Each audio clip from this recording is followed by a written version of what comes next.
일단 14살 미만의 경우에는 형사 미성년자여서 형사처벌 대상이 되지 않는다라는 거는 알고 계실 거예요. 실무상으로는 성인이 되기 전이라도 성년이 임박한 소년에 대해서는 소년부 송치를 하지 않아요. 형사처벌을 바로 하게 되어 있거든요.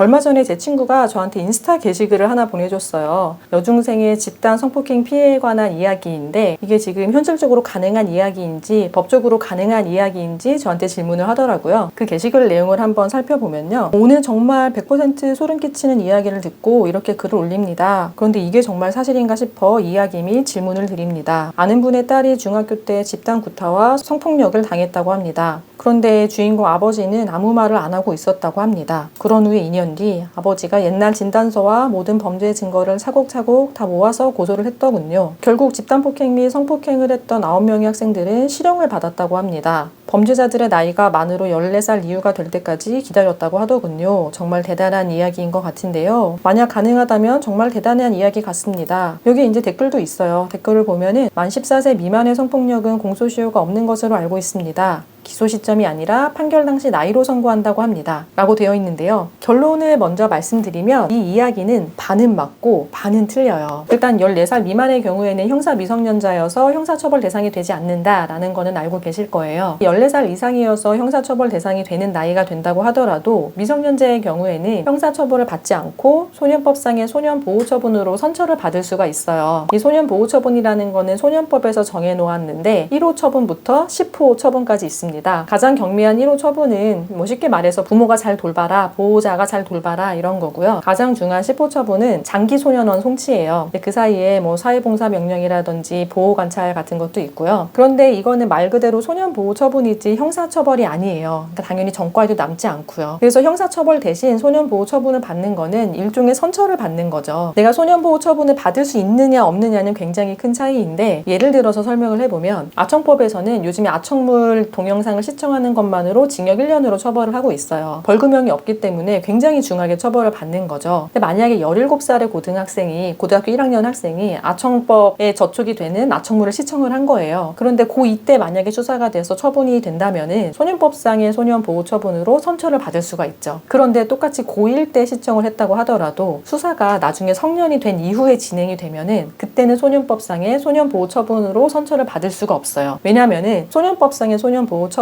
행위 시에도 소년이었어야 하고 처분 시에도 소년이어야 하거든요. 실무상으로는 성인이 되기 전이라도 성년이 임박한 소년에 대해서는 소년부 송치를 하지 않아요. 형사처벌을 바로 하게 되어 있거든요. 그래서 만약에 이 게시글의 내용이 가해자들이 당시에는 형사처벌 대상이 되는 미성년자였는데 그 당시에 고소를 했다고 하면은 소년법에 의해서 소년보호처분으로 선처를 받을 수 있었으나 바로 고소를 하지 않고 성년이 될 때까지 기다렸다가 고소를 해서 형사처벌을 받게 하는 것은 가능한 이야기죠. 근데 이 이야기에서 이제 틀린 점은 형사 미성년자에 관한 이야기인데요. 형사처벌을 하기 위해서는 행위 시에 몇 살이었는지가 중요해요. 만약에 그 가해자가 가해 행위를 할 당시에 14세 미만의 형사 미성년자였으면 나중에 가해자가 14세 이상이 되고 성인이 된다고 하더라도 처벌을 할 수가 없어요. 그래서 만약에 이 게시글에 나오는 가해자들이 당시 나이가 14세 미만의 미성년자였다라고 한다면은 가해자들이 나중에 나이가 많이 먹었다고 해서 처벌을 할 수 있는 거는 아니에요. 다만 우리나라에는 촉법소년이라는 제도도 있어서 14세 미만이더라도 10세에서 14세 사이에 이제 소년들은 촉법소년으로서 소년법상의 소년보호처분을 받을 수가 있어요. 그래서 학교폭력 같은 게 발생했을 때 가해자가 10세에서 14세라면은 형사처벌 대상은 아니지만 소년법상의 소년보호처분을 할 수가 있기 때문에 경찰에 신고를 할 수가 있습니다.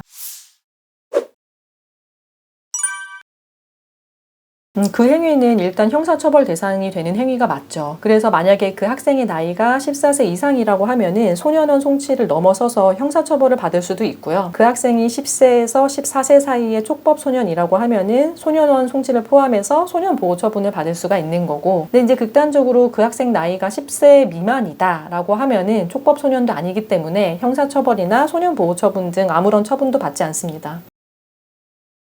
이제 사회가 많이 변했고 또 계속 빠르게 변하고 있기 때문에 형사 미성년의 나이를 낮추는 것에 대해서는 검토할 필요성이 있다고 생각을 해요. 근데 이제 나이를 낮추는 거에 대해서 반대하는 입장에서 가장 우려하는 점은 그거예요. 쉽게 말하면 어린아이가 못 모르고 한 행위에 대해서 처벌을 할 수가 있는 거냐, 전과자를 만들어도 되는 거냐, 그게 책임이 있는 행위라고 볼 수 있는 거냐 하는 것인데, 제가 앞서 말씀드린 것처럼 미성년자의 경우에는 위법 행위를 하더라도 바로 형사처벌을 하지 않고 소년법상의 보호처분으로 선처를 해줄 수가 있어요.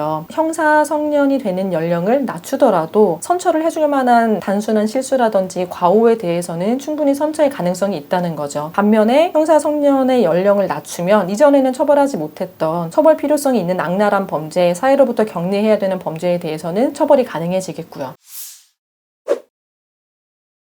궁금한 점이 있으면 댓글로 남겨주시고요. 구독과 좋아요도 많이 부탁드립니다.